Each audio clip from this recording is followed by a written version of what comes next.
Olá, bem-vindos ao nosso episódio do Papos de Família da Legal Family.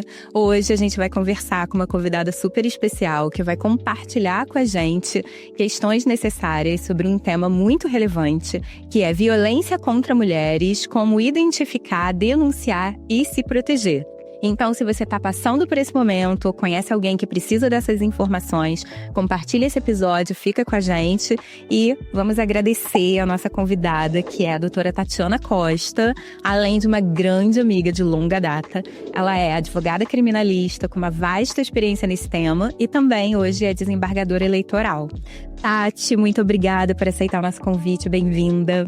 Célia, bom dia a todos que estão nos ouvindo e passando esse tempo aqui com a gente.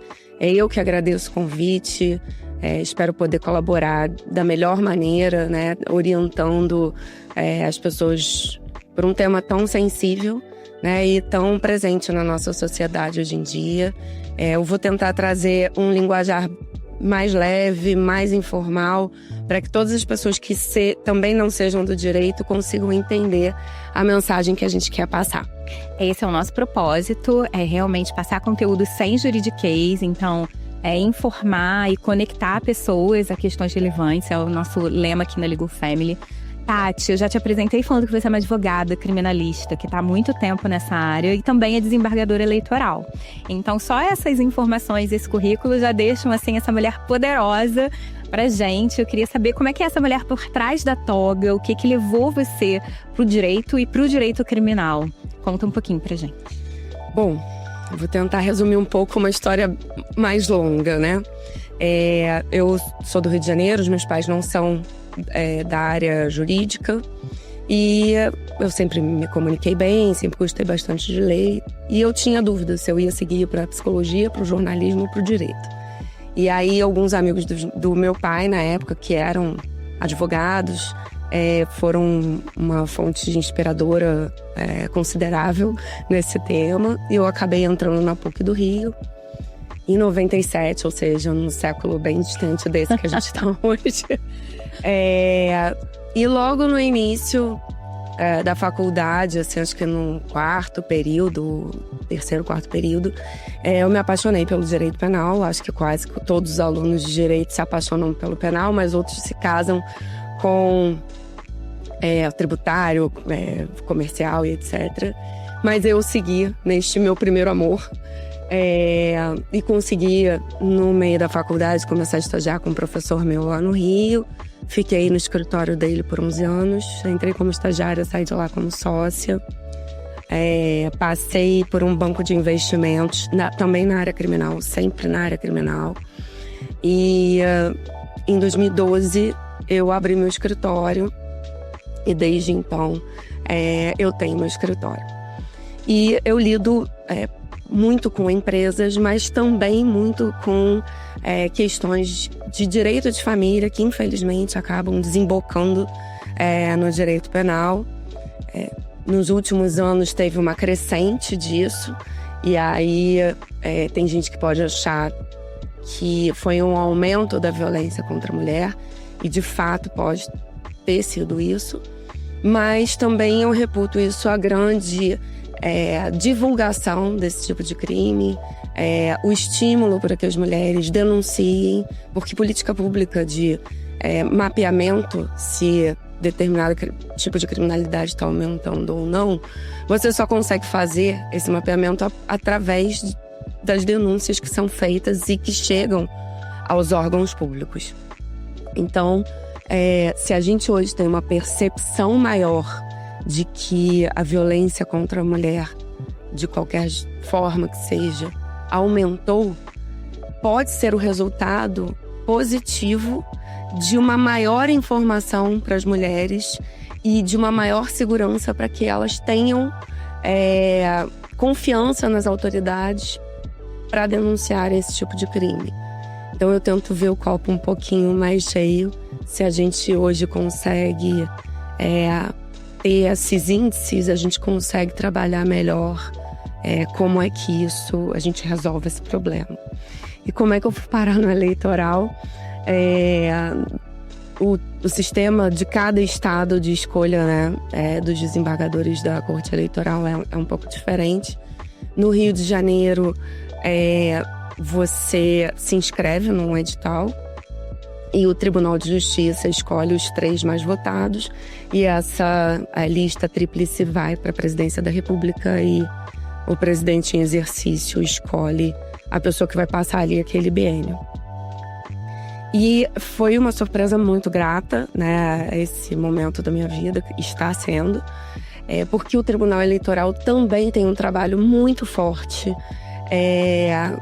de prevenção à violência contra a mulher. A gente tem uma ouvidoria específica lá no Rio de Janeiro, só para mulheres.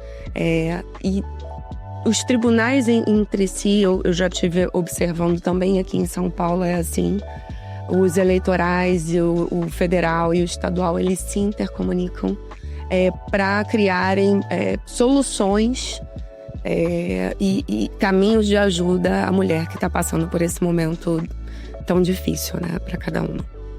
A gente tem 2 informações aí que se complementam em algum lugar e eu queria que você desenvolvesse um pouco isso. Uma é essa Tatiana, que se apaixonou pelo direito penal e seguiu essa carreira sendo mulher, né, num ambiente muito majoritariamente masculino e lidando também com questões muito complicadas, né, que não são fáceis, crimes.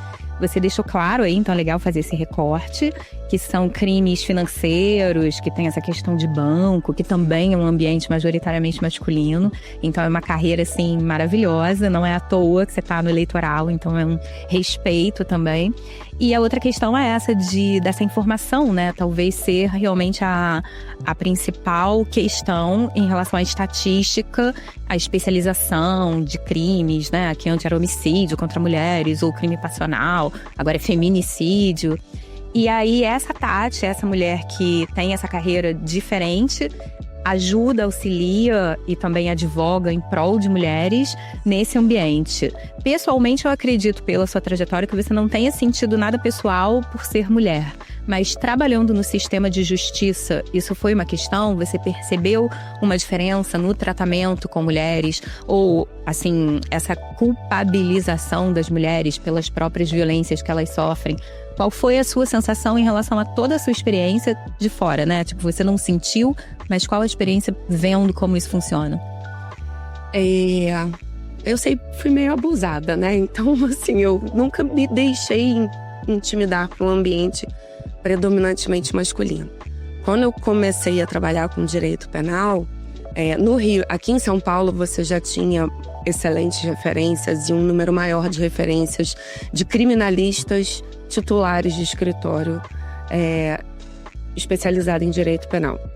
No Rio de Janeiro, a gente tinha 2 ou 3 casos no máximo, e que, infelizmente, não por falta de capacidade, mas por uma questão mesmo de mercado, essas não eram consideradas o top 3 ou top 5, mas não porque elas sejam profissionais abaixo dos homens que estavam com elas, é uma questão geracional mesmo.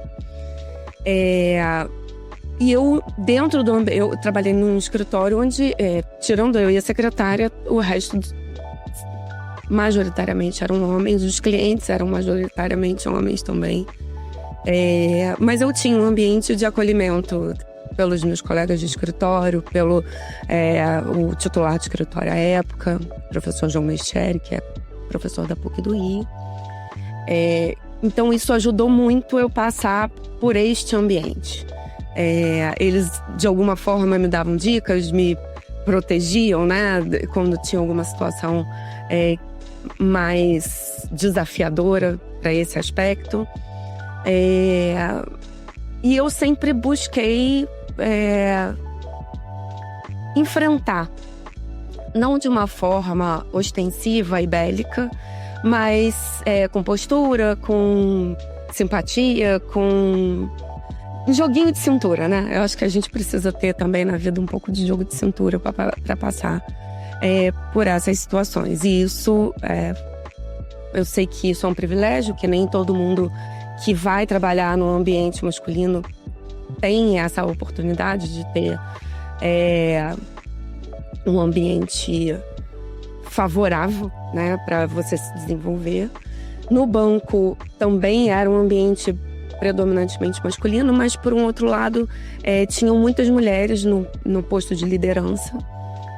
A vice-presidente do banco era uma mulher poderosíssima, extremamente competente, educada, assim, uma referência muito interessante, porque você não precisa perder a feminilidade para estar no ambiente de poder.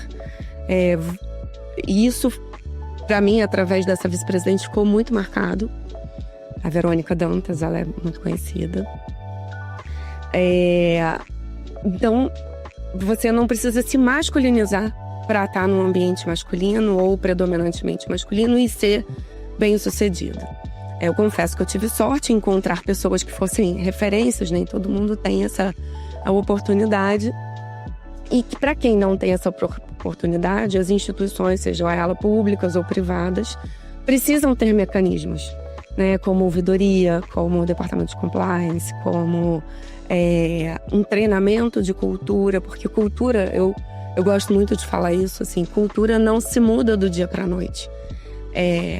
Eu acho que uma pessoa que esteve no mercado de trabalho ali nos idos dos anos 80, no início dos anos 90, é um profissional completamente diferente dos que estão no mercado de trabalho hoje, com informações e perspectivas de gênero completamente diferentes. Só que a gente ainda está numa interseção de gerações. Então, é normal que no ambiente onde as pessoas sejam de uma faixa geracional maior, mais alta, você tenha ainda uma resistência ou uma dificuldade de se enquadrarem numa realidade onde hoje você tem muito mais informação de questões de gênero, de questão de oportunidades. Então, essas pessoas, elas precisam de treinamento. Óbvio que depois que você tem informação, tem o treinamento, se você consegue, continua repetindo os mesmos erros, você tem que ter algum tipo de reprimenda, algum tipo de punição. Mas eu acho que, mudar a cultura não se faz do dia para a noite, mas é extremamente necessário. Não dá mais para hoje em dia você tolerar certos tipos de comportamento que antes eram vistos como comum. A gente não precisa estar no ambiente jurídico. Você pega um programa de comédia, né? Um TV pirata, e você pega um programa de comédia hoje, o tipo de comentário, o tipo de postura, da posição da mulher dentro desse ambiente já é completamente diferente do que no direito. Dando um exemplo de dia a dia, se você pegar uma novela que foi rodada inicialmente nos anos 80 e passar ela hoje, ou fazer um remake hoje em dia, algumas falas, se você não quiser deturpar o texto original, vão ser extremamente mal vistas, ou personagens que eram odiados vão ser amados e vice-versa. Então, é uma mudança de cultura da nossa sociedade. E a gente ainda vai ver, a gente vai ter que conversar sobre isso ainda muito. Outro ponto que eu destaco é a questão do diálogo, de você trazer campanhas, de você trazer personagens. A gente ainda tem uma cultura de telenovela comunicar muito, né, com o público em geral. Então, você trazer situações de violência, por exemplo, numa novela ou num seriado, para o grande público, isso serve como uma cartilha, né? Poxa, na novela fulano fez isso, fez aquilo e tal. Divulgação das iniciativas do judiciário. O CNJ tem sido nos últimos anos assim incansável em cobrar dos tribunais, sejam eles estaduais, federais, eleitorais, projetos e campanhas individuais. Tem a campanha nacional, mas também os projetos individuais de cada tribunal, para desenvolver não só para as pessoas que estão fora do judiciário, mas também para as funcionárias e magistradas, promotoras que estão dentro do sistema. Porque a gente tem uma falsa impressão, às vezes, de que certas coisas não acontecem em certos níveis sociais. O que eu vejo de dentro do sistema é que acontecem sim. A gente tem aí vários casos emblemáticos. No Rio de Janeiro, há uns anos atrás, teve uma magistrada que foi assassinada pelo seu ex-marido na frente dos filhos menores, em plena luz do dia. Aqui em São Paulo, a gente já teve também questões de magistrada sendo agredida por réus. Não, às vezes por réus dentro da sala de audiência. Por outros colegas, né? E eu, quando falo em violência, eu não trago só a violência física. Eu trago a violência reputacional, eu trago a violência de um corte de fala, né? Você não deixar aquela profissional exercer na sua tranquilidade, na sua plenitude, o seu ofício.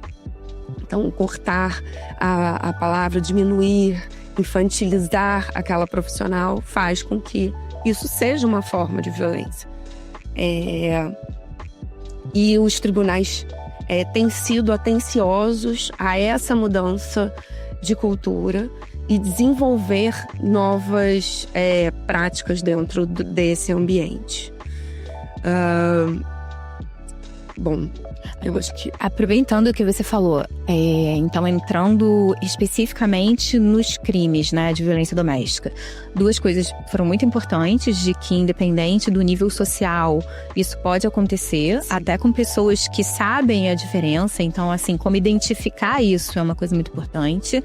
Mas antes de identificar como acontece, o que você pode falar, assim, de uma forma bem tranquila, clara, objetiva, para quem está assistindo a gente?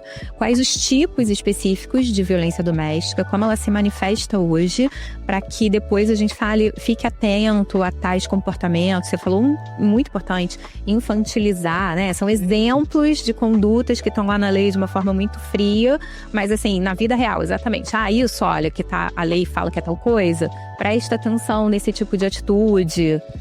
A questão ainda no Brasil, isso a gente observa mais em alguns estados, menos em outros, mas ainda é a questão da independência financeira da mulher.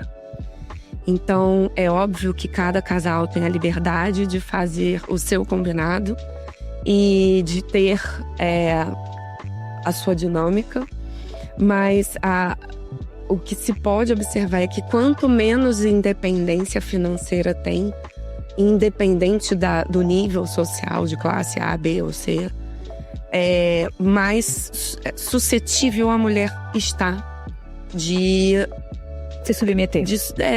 Às vezes não de ser alvo de algum tipo de violência. Então, assim, observar, tipo, se você está numa relação onde o seu companheiro tem um combinado, onde seu companheiro trabalha e você fica cuidando das tarefas familiares. Você tem que ter a liberdade de ter algum acesso a algum tipo de recurso financeiro que te permita ir a um médico sem ter que pedir autorização, de ter que comprar algum tipo de medicamento sem pedir autorização, de poder ter algum tipo de autocuidado que você precise, sem ter que pedir autorização financeira para o seu companheiro. Isso pode já ser um indício de um início de uma violência. Violência patrimonial. Violência patrimonial, no caso. A questão de comportamento. Esses dias eu estava vendo um outro podcast que a Preta Gil estava falando, né? Eu gosto de trazer exemplo dessas pessoas que são reconhecidamente, né? Infelizmente faleceu agora, inclusive deixar aqui meus sentimentos para os familiares. Que as pessoas acham que às vezes artistas, empresárias, pessoas, né, num nível mais alto, elas não sofrem esse tipo de violência. E ela estava relatando de um casamento, uma relação que ela teve, que o parceiro dela você ri alto demais, você desqualificando a pessoa. Você ri alto demais, você encosta nas pessoas demais, você bota roupas chamativas demais. E a desqualificação também é um tipo de violência de gênero. Nesse caso é psicológica? Nesse caso pode ser psicológica, né? A desqualificação pode levar a uma questão psicológica. E tem as físicas mesmo, né? Da pessoa te constranger, às vezes ela não precisa te bater, mas ela te encosta numa parede. Bate na mesa. Quebra coisa dentro de casa, te olha com um olhar, né, mais raivoso, agressivo. Então, não necessariamente a violência física é a violência de um soco, de um tapa, mas também pode ser através desse tipo de coisa, né? E tem uma escala, né, Tati? Às vezes a pessoa não é violenta, mas começa a ter um comportamento. Quer dizer, não é. Normalmente a pessoa não vai se relacionar com alguém que já mostrou que é violento. Então começa muito cortês, muito gentil, de repente é um tapa na mesa. Isso. É pra prestar atenção já no início, pra acender a luz. As coisas vão muito bem até que você contraria aquela pessoa de alguma maneira. E aí, quando você contraria, ela começa a se mostrar. Geralmente, não é num episódio de violência extrema. E aí vem aquela, desculpa, eu estava num dia de estresse, você que foi a culpada de a gente chegar naquele ponto, porque você tirou o meu sossego, você não parava de falar. Então também tentar incutir na vítima aquele discurso de que, olha, se eu cheguei nesse ponto foi por sua culpa. Ou porque eu te amo muito. Confundo. Eu não quero te perder, então fiquei com medo de te perder, fiquei com medo de você desistir de mim, ou coisas do gênero, né? Isso também é uma coisa, um comportamento que, se começar a se repetir, a pessoa tem que ter algum tipo de atenção. Alguns casos, como a coisa é escalonada, em alguns casos a mulher já fica mais atenta e tenta trazer seu companheiro para um diálogo ou para uma ajuda terapêutica, coisa do gênero. E a resistência muito enfática a esse tipo de tentativa de conciliação, porque, sejamos claros, né? Todo mundo tem seus dias ruins, o seu momento ruim, mas isso não justifica, de ambos os lados, você ultrapassar determinadas linhas. E se isso começa a se repetir demais, é que você tem que ter atenção para que o escalonamento não chegue a uma via de fato, ou uma agressão propriamente dita, uma coisa muito mais grave, né? Então, são momentos que você tem que ter atenção. Se essa pessoa, em outras situações, também não tem esse tipo de comportamento, se ela busca ter esse tipo de comportamento só quando estão vocês dois, isso também é um indício, porque às vezes a pessoa é maravilhosa na frente dos outros e chega em casa, ela de fato se mostra quando está no seu momento íntimo. Então, isso também é uma questão de cuidado, porque quem é explosivo em qualquer lugar. Ela não escolhe onde ser explosivo. Agora, se a pessoa está fora pro público externo, super tranquila, tal, e chega em casa e não te deixa dormir, quer ficar numa discussão assoberbada e ficar nessa violência psicológica, isso também é um indício que a pessoa tem que ter. E pela sua experiência, tem um ciclo, assim, de um relacionamento abusivo? Ele tem um começo, meio e fim? Ele tem um padrão que a gente possa falar ou não? Você falou algumas questões aí muito importantes para prestar atenção, para acender a luzinha. Se a pessoa tem um temperamento que fora de casa, né, ou com os outros, ou com a plateia, se comporta de uma forma e no mundo privado é outra, então já é uma questão que não é o temperamento ou como ela é. E mesmo porque, se fosse uma questão de temperamento, a pessoa tem aquela consciência e uma informação anterior de saber, nossa, começou a ficar assim, eu vou me afastar, eu vou fazer outra coisa. Quando tem um momento ruim, se ela tem princípios e valores que são diferentes daquele momento ruim, ela mesma, em algum momento, quando ela vai ter cruza uma consciência, linha, ela vai ter uma cara, tô passando do meu limite. E quando você não percebe isso, é que a gente tem que ter algum tipo de cuidado. A gente aqui na América Latina, especificamente, a questão da violência doméstica é uma questão mundial. Não é só dos países latinos ou dos países de origem A, B ou C. É uma questão mundial. E as razões, elas vão mudando de acordo com cada cultura. E a gente aqui na América Latina, a gente tende a mulher ainda tem uma referência cultural de ser muito cuidadora. Então, de ser a responsável por cuidar do bem-estar psicológico e emocional da família. Então, ela vai tender, a gente sempre tende, ou na sua grande maioria, tende a tentar consertar, tentar ser compreensiva, tentar conversar, e vai alargando o seu limite de tolerância. Isso é uma regra? Não é. Mas culturalmente é uma coisa que a gente vê bastante. Da mulher tentar mais, né? Fazendo um giro. Por exemplo, não quer dizer que um homem não possa ser vítima de violência psicológica ou de algum tipo de violência física por parte de uma mulher ou de um companheiro, etc. Mas é muito mais difícil, a tolerância do homem é muito mais baixa do que a tolerância da mulher.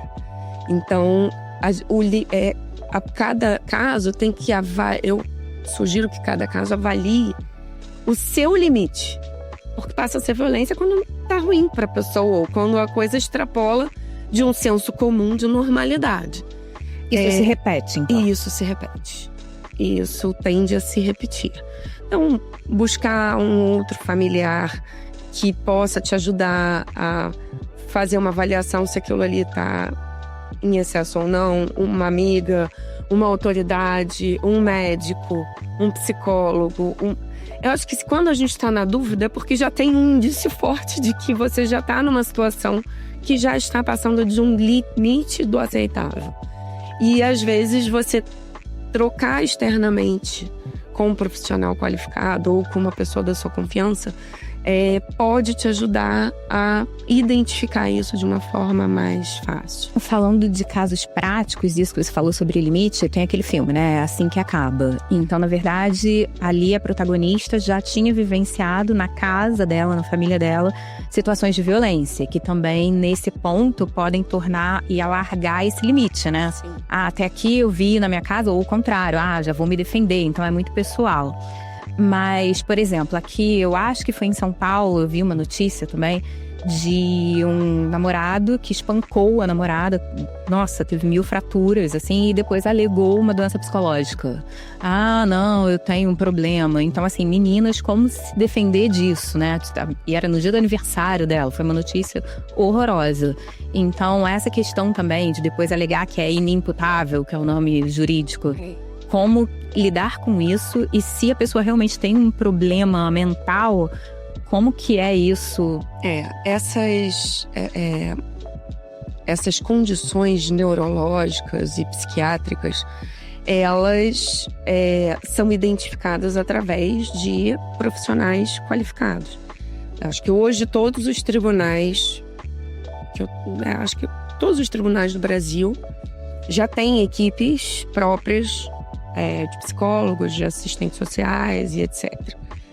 O que a gente costuma ver no dia a dia, e principalmente nas classes mais altas, é que quando acontece esse tipo de coisa, geralmente o agressor tenta fugir de um flagrante, então some aí por uns dias, depois já aparece com... E eu sou advogada de defesa também, então assim, a gente vê de um todo, né? Com laudos e particulares, etc. As vítimas, elas podem contestar aqueles laudos, mesmo quando ela não tem recursos financeiros para arcar com um perito particular, né? Os tribunais hoje já têm condições de contestar se aquela informação que está naquele laudo é verdadeira, se ela é tendenciosa, se ela é falsa e etc. Então, Hoje a nossa sociedade tem muito mais acesso para identificar questões psicológicas, psiquiátricas, neurológicas, e que, de fato, em alguns casos, podem gerar uma ruptura do limite das pessoas, né? Então, é uma pessoa que às vezes é muito calma, de repente, ela tem um rompante. Mas isso também, por si só, não justifica. Porque ao mesmo tempo que a gente tem mais condições de identificar, a gente também tem medicamentos, são questões tratáveis, são questões que a pessoa pode passar a vida inteira se com determinados tipos de medicamento ou com acompanhamento adequado médico, sem ter nenhum episódio, né, de violência, etc. Então, alegar por si só algum tipo de doença ou algum tipo de condição especial também não é uma excludente de ilicitude, né? Acho que a gente tem que observar a questão das meninas, né? Hoje em dia, tem uma juíza no Rio de Janeiro que ela é maravilhosa, a Simone Cavalieri. Uhum. E ela virou uma referência nacional sobre o tema, porque ela realmente tem se debruçado absurdamente nesse tema de internet, da interferência que redes sociais têm, principalmente na formação dos jovens adultos, né? De crianças e adolescentes, e que vão ser os adultos de amanhã e trazer as mazelas, né? Uhum. Então, para as meninas, ela fala que, assim, para as meninas, na adolescência, você vê muito facilmente a interferência dessa questão de redes sociais na questão da aparência. E às vezes a violência também vem através disso, né? Ela se acostumar com o bullying, ela se acostumar com a questão de você dizer que só é bonita quem tá magra, quem tá em determinado padrão, quem tá com a roupa tal, quem tá no ambiente tal. E os meninos, eles têm... É um pouco mais diferente, porque com os meninos é como se retardasse o amadurecimento. Então o cara vai ficar ali dos 9 aos 29 na frente de uma tela, ou, né? Exposto à violência? Exposto... Porque na adolescência é que cria ele ser viciado no hormônio, na dopamina, que é liberado através desses jogos, do excesso de jogos e exposição a telas. E aí, quando ele vira adulto, ele tá viciado naquela sensação de bem-estar, de prazer. Então, ele começa e tende a ser viciado em jogos, em pornografia. Por quê? Porque são situações que expõem o organismo dele àqueles mesmos hormônios do prazer. Que tem relação com a violência. Que tem relação com a violência. Sim. Então, acho que a gente, para os pais também, porque a violência doméstica, ela pode ser cuidada e evitada desde um pouco mais cedo, com cuidado ao que tem em rede social, sem contar a exposição dos meninos e a das meninas a um ambiente mais tóxico, que estimula mesmo. Sim. Né? Eu vejo bastante conteúdo também online. A juíza que eu vejo é a Vanessa Cavalieri. Vanessa? É porque tem Swim que é desembargadora, tem um monte da família Cavalieri domina o TJ. Agora eu acho que é Vanessa. Vanessa ou Simone, mas depois eu verifico o nome. E o que você falou, a gente teve um episódio aqui muito legal, que foi um casal que se conheceu no Tinder, que é um aplicativo de relacionamento, deu super certo, eles estão juntos, vão casar, mas deixaram várias dicas de como fazer um filtro, como também você saber se aquela pessoa que você está conversando, que você não tem referências, se é alguém que diz, pelo menos se você tem como confirmar ali antes de ir pro encontro. Falaram sobre vários cuidados que eles tomaram e como isso funcionou. Então hoje, pelo que você está falando, né, essa geração mais tecnológica, esse acesso que a gente tem à informação, esses milhões de aplicativos que dão para fazer um compliance daquela pessoa. Então a gente começou falando que muitos agressores se valem de um laudo para dizer que tem um problema psiquiátrico ou psicológico. E hoje a gente tem como fazer uma avaliação, logicamente, se você tem uma referência da pessoa, você tem a quem perguntar. Se você conhece num aplicativo, esse compliance inclui Jus Brasil, processo, tem alguma coisa assim que já dê ali para saber um indício, rede social? Gente, o Google é melhor que o FBI. O Google te traz muita coisa. Então, assim, a pessoa... Eu conheço várias pessoas que, até pelos excessos que tem hoje na sociedade, preferem não ter redes sociais. Sim. Ok. E aí você já levantaria uma pulga. Então essa pessoa tem alguma coisa errada, né? Algum, sei lá, serial killer aqui, ou algum estelionatário, enfim. Pode até ser, mas não é o único indício. Então, você conversar com a pessoa, saber os hábitos, né, dela, e procurar não só em redes sociais, mas desconfiar, né? Ou colocar evitar dar informações principalmente financeiras e de menores que vivam com você, da sua família, né? Informações muito pessoais num primeiro momento, porque infelizmente a gente vive num meio que a gente tem que desconfiar, né? Não dá para você ser totalmente crédulo. É ruim falar isso. Se chegar nesse ponto, temos um relacionamento e eu desconfio que essa pessoa tem um antecedente criminal, como é que poderia ter acesso? Só por meio de um advogado? Você consegue, às vezes, ter, através do Google, de um Jus Brasil, dos tribunais, né? Você entrar nos tribunais e botar o CPF da pessoa, o nome completo. Você aparece acompanhamento processual, e aí tem as formas de acompanhamento processual. Viu, meninas? Façam isso. Super. Você pode pegar o CPF da pessoa, o nome completo, o nome da mãe. Se desconfia, já tem um negócio errado, né? Mas pelo menos é pra ficar ali. Agora eu tenho certeza, não é coisa da minha cabeça. Mas tem processos que tramitam sob sigilo.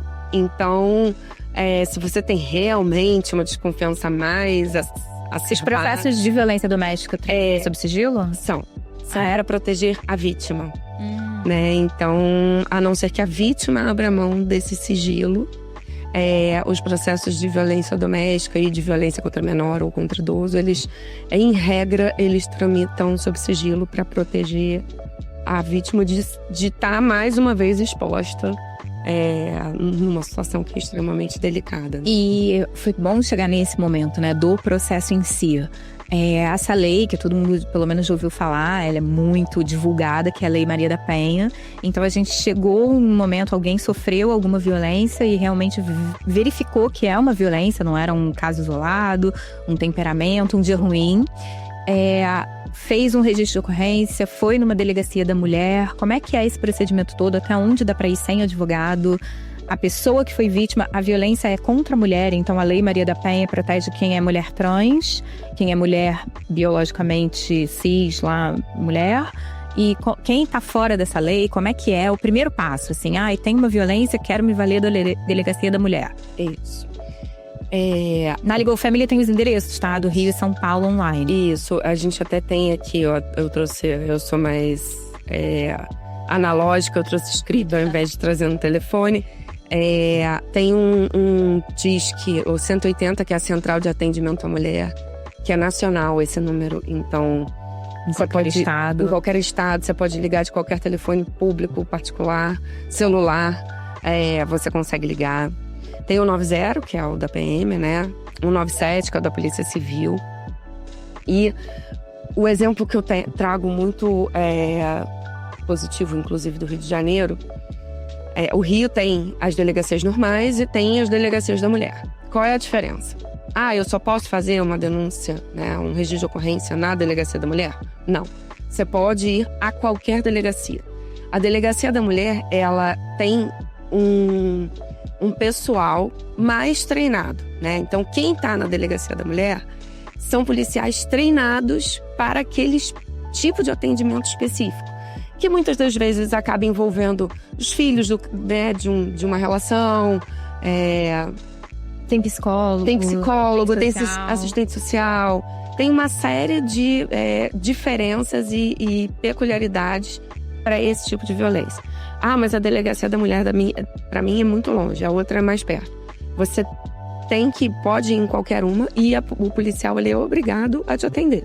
Não, você só pode ir na de mulher. Ele vai te atender ali. Independente do tipo da violência. Independente do tipo de violência. Se é física, patrimonial. Psicológica, patrimonial. Pode... E se ele não quiser atender? Você pode procurar a corregedoria. Importante. Tá? Porque eles são obrigados a atender. Ele pode até, depois de te atender, te dar o telefone e transferir aquele procedimento para a delegacia especializada. Mas num primeiro momento, ele é obrigado a te atender. Tá?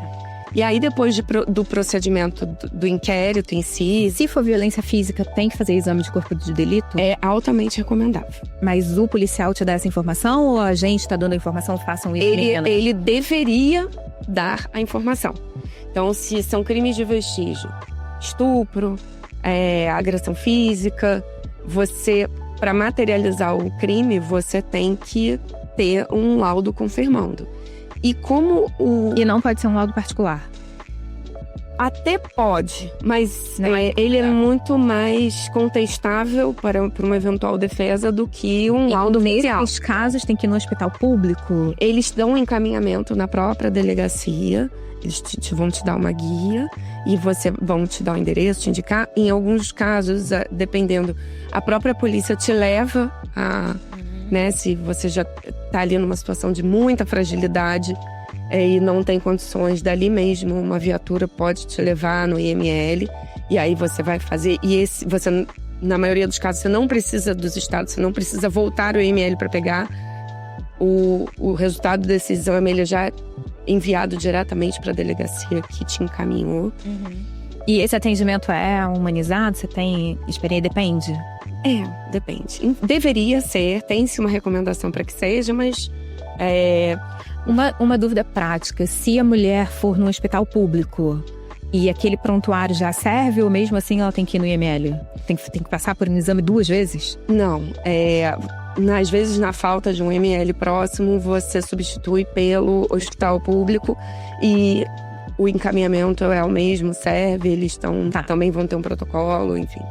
Não tem nem... É importante só materializar. Isso. Porque o IML, às vezes, é fazer um laudo de lesão corporal, né? E no hospital é para ter os primeiros socorros, etc. Então, às vezes, você tem que ir nos 2, mas se não puder ir nos 2, o próprio hospital já faz todo o registro. E aí, a partir do momento que fez esse registro, fez todo o procedimento, comprovou a materialidade, né? Documentou que aquilo realmente existiu, a violência, seja física, psicológica... Muitas vezes não tem testemunha, né? Quando é patrimonial ou psicológica, é a sua palavra contra a da outra pessoa. Também, né? Muitas vezes não tem testemunho. Sim, nem laudo. E aí, a partir daí, é um processo que a gente chama de ação pública condicionada à representação. Como é que é isso hoje? Hoje, a ação penal, ela é pública incondicionada. Incondicionada. Desenvolve. O que isso quer dizer? Independente da vontade da vítima, se o Ministério Público... ao avaliar o que tem ali naquele inquérito, naquele processo. Entender que existem indícios de um crime de violência psicológica, patrimonial ou física, ele vai dar seguimento. O que acontecia antes? Você tinha... a vítima tinha que dizer que tinha interesse em continuar. E às vezes ela era ameaçada para não continuar. Dava 6 meses, ela voltava com o mesmo problema. Ou até morrer. Ou até morrer. Então, hoje, o perdão da vítima, ele vai ter um peso, né? Na hora de uma condenação.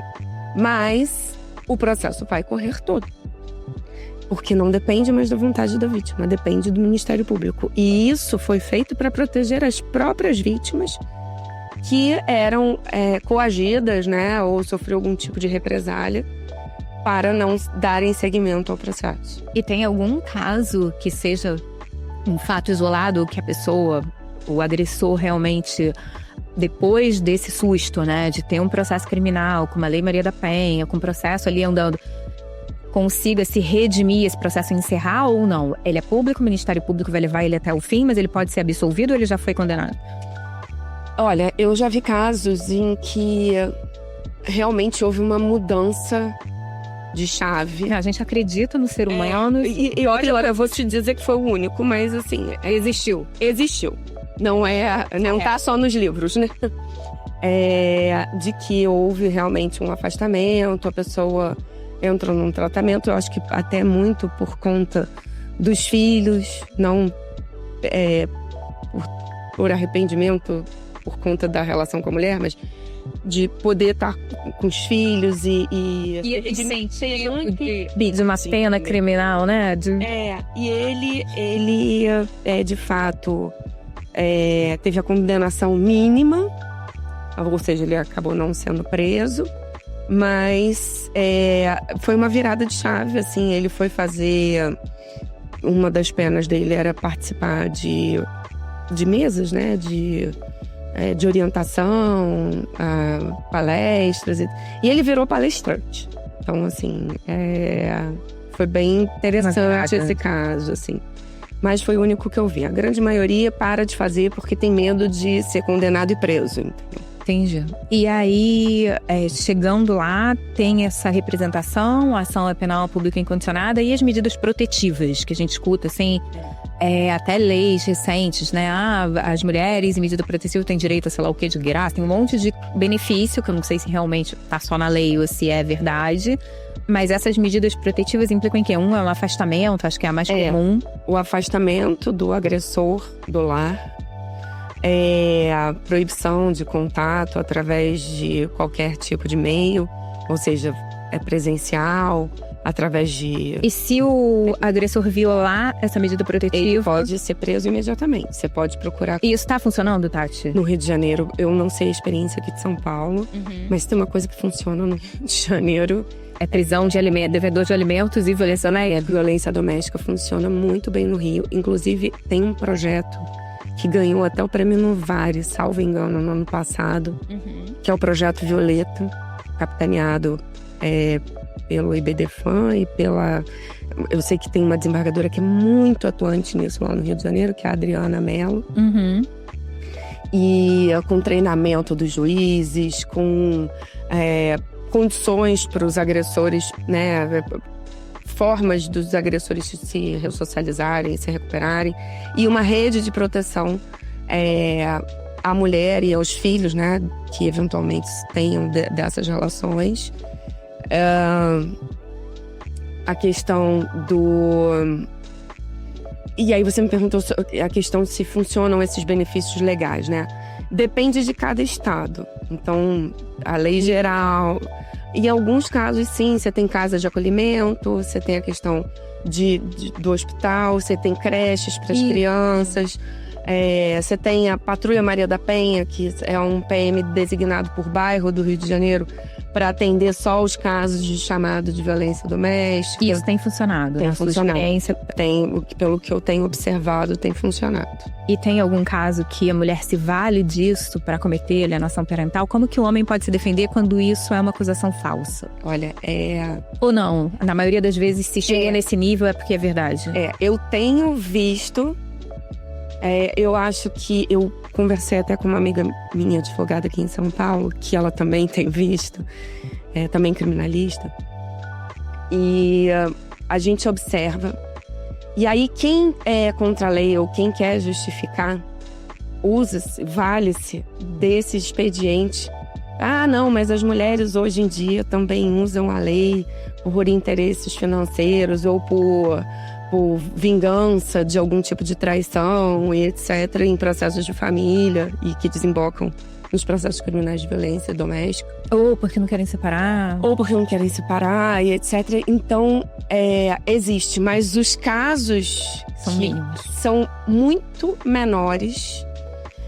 O índice é muito menor do que o índice de que, de fato, você está protegendo uma mulher de um tipo de violência. Então, é óbvio, o processo legal, ele existe para você comprovar. E se essa pessoa ficar comprovado, eu já tive um caso, eu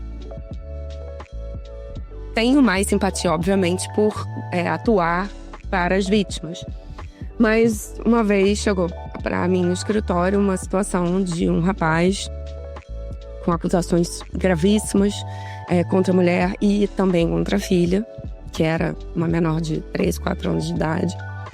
E que ao final do processo, comprovou-se por um deslize dela que eram situações muito graves e foram inventadas. Então, ela perdeu a guarda da filha. Então, ela tinha uma visitação, inverteu tudo, né? Ela que teve... Sofreu as consequências. Sofreu as consequências. Então, assim... Inclusive criminal, de denunciação caluniosa? Sim, denunciação caluniosa, perda de guarda, nocível pagamento de indenização moral. Então, não é... Assim, existem mecanismos para os homens que se sentem... Perfeito. Prejudicados de alguma forma, ou vítimas de alguma forma, de uma má utilização de uma lei extremamente importante, extremamente legítima, para que eles possam, no judiciário, sanar esse tipo de situação. Mas a regra se chegou nesse ponto, é verdade. Então tem essa prevalência de se presumir que realmente houve uma violência. Casos, sim, a gente ainda verifica que são verídicas as informações. E você teria como listar, assim, quais os erros mais comuns que mulheres em situação de violência cometem ao tentar se proteger? Anunciar para o agressor o que vai fazer. Falar com amigos do agressor, às vezes, numa de vou conversar com o amigo dele para ver se a coisa melhora. Não guardar indícios, né? Tipo, mensagens. Tipo, às vezes, se for uma lesão, assim, pegou no meu braço, sabe? Não tirou uma foto, não conversou com alguém, sabe? Eu acho que não documentar isso de uma forma que possa te resguardar cada vez mais, embora a palavra da vítima seja muito importante nos crimes de violência doméstica. E por que isso? Porque a maioria dos crimes que acontecem de violência doméstica são em ambiente privado. Então, de fato, você dificilmente vai conseguir produzir uma prova testemunhal ou uma prova pericial e etc. Mas, às vezes, uma mensagem de WhatsApp, e é bom ter a conversa inteira gravada, né, salva. Avisar o que você tá pensando, vou falar com a polícia, se você fizer isso de novo, eu vou nas autoridades. Ou então, já conversei com o meu advogado, porque a outra pessoa, ou ela vai reprimir ou ela vai se proteger, né, de alguma maneira. Então, esse deixar a coisa avançar demais, sabe? Já segurou no meu braço 2 vezes, já disse que eu não ia sair com aquela roupa. Eu disse que precisava ir no médico, falou que não tinha dinheiro, mas continua fazendo as suas atividades. Então, e deixar a coisa avançando, sabe? Eu acho que... Perfeito. Isso são indícios de que são coisas que as vítimas acabam, infelizmente. Até porque se deixar avançando, a gente volta pro início dessa conversa, independente do nível social, pode acabar realmente numa coisa muito grave, num feminicídio. Exato. E Célia, vou te dizer, a classe média e a classe média alta são as que menos avisam, assim, denunciam. Por vergonha, por perda de status, por o que os outros vão pensar. Porque nas classes mais baixas, os vizinhos, inclusive, ajudam muito nesse aspecto. Eles escutam, eles falam, eles denunciam, eles chamam a polícia. Aquela frase antiga, né? Em briga de marido e mulher, ninguém mete colher. Se você ouvir uma vizinha gritando por socorro, chame a polícia. Paciência, se ela depois lá na frente vai ficar chateada com você, ou se não era necessário. Mas ser omisso numa situação dessa, você está colaborando com o agressor, né? Sim. Então, muitas vezes a classe média alta, elas, por questões sociais mesmo, de status, de criação, de uma série de motivos menores. Até culpa, né? É culpa minha, eu deixei chegar nesse ponto. Denunciam menos. Então, se você ouvir, se você tá num prédio, tá ouvindo um socorro, um barulho esquisito de pancadaria, chama a polícia. Se não for nada, a polícia vai embora. Sim. Mas não se omita de chamar, sabe? Sim, isso é muito importante. Teve o caso de famosos, né? Você acabou de falar da Luísa Brunet, e ainda tem esse julgamento social, né? Eu acho que isso também é uma questão, principalmente se você tem essa amplitude de comunicação, de voz. Então, muitas pessoas se utilizam disso para realmente mostrar que qualquer um tá suscetível a isso. Exato. E outros escondem exatamente para não falar, não, eu não posso, não pode acontecer comigo. E nesse momento a gente teve nesse caso no Rio, de uma juíza. Então é super importante falar de uma pessoa que tá no sistema de justiça e foi vítima. Não, tem casos assim, absurdos, né? Tipo, no Rio e fora do Rio, de desembargadoras que foram vítimas, dos seus companheiros, de desembargadoras, juízes, promotoras, defensoras públicas que estão dentro do seu ambiente de trabalho. Eu soube de um caso recente, também de uma policial, eram 2 delegados, e ela sofria violência doméstica já tinha um tempo razoável. Então, assim, não é porque ela tem porte de arma que ela é policial e que ela socorre os outros, que ela também não é suscetível a esse tipo de coisa. E aí as pessoas ficam assim, pô, mas caraca, como é que pode, né, uma policial, uma juíza sofrer esse tipo de coisa? Infelizmente... E é possível, a gente falou possível. Que muitas vezes as pessoas não querem se expor. E é possível, nesses casos, fazer uma denúncia anônima? Sim. A própria vítima pode fazer isso? Sim. Como se não fosse ela. É a minha vizinha, está sofrendo violência, ela. Pode. Quando você liga ou você faz contato com o 180, o 90, esses canais, você pode pedir para que seja sigiloso, não revelar a fonte. Então, é importante também isso. Tem aquele sinal, né, que às vezes a mulher tá na rua. Sim. Né, que se você vê esse tipo de sinal, você fica atento, avisa. Também se não for, se a pessoa tá ali ajeitando um anel, né, eu tenho, por exemplo, mania de ficar mexendo nos meus anéis e numa dessa eu tô fazendo o sinal. A pessoa vai esclarecer. Não foi nada, foi... E você percebe, né, a mudança das pessoas numa abordagem dessa, se está acontecendo ou não, de fato, uma violência ali, ou aquela mulher é vítima de algum tipo de... E essa mulher, depois que faz essa denúncia, além dos abrigos, além dessas coisas, as redes de apoio funcionam. A gente tá num momento... Tá num momento que funciona. O acolhimento... Eu tenho reparado bem nisso, tanto na área de saúde, quanto... no judiciário. A gente tem reparado bastante que elas têm encontrado ali um ambiente de segurança. Não, isso é um tema que dá muita conversa, só que o tempo corre e a gente vai caminhar para o fim. Mas com uma palavra, assim, de não só esperança, né, mas de realmente instrução para quem tá vendo ou acha que tá vivenciando por perto alguma violência. Então, que caminhos essa pessoa deve seguir exatamente para tomar todos esses cuidados? Não fazer uma falsa denúncia, não se meter em algo que às vezes não é aquilo, ou a própria pessoa mesmo. A gente falou aqui de algumas coisas, de ver se isso é um comportamento recorrente, de avaliar o seu próprio limite, né? Sim. De realmente se informar sobre isso, de tomar medidas anteriores à mais grave, que seria uma denúncia. Mas não teve jeito, o que você diria para essa pessoa? Bom, acredite nas instituições, sabe? Eu acho que o medo de uma represália, o medo, a vergonha social não pode ser maior do que a sua integridade física e do que a sua própria vida. E a gente, enfim, pode até acreditar que não vai chegar nesse ponto, mas infelizmente as estatísticas nos mostram que muitas vezes chega. Então, procure as autoridades, porque, repito, o CNJ tem feito um trabalho primoroso, os tribunais têm sido muito atentos a essa pauta. As instituições que estão envolvidas nesse tipo de situação, elas são muito sérias e elas têm condições de te ajudar. E ajudar você, a sua família. Então, não deixem de alguma forma, pedir ajuda e pedir socorro, que esse socorro vai chegar e você vai conseguir ter uma vida longe de medo, de exposição, de perigo. Tem muita informação online. No Rio, a gente tem um aplicativo no Tribunal de Justiça, que é a Maria da Penha Virtual, que está inclusive no site da Legal Family. Então, Tati, as suas redes, como as pessoas te encontram profissionalmente?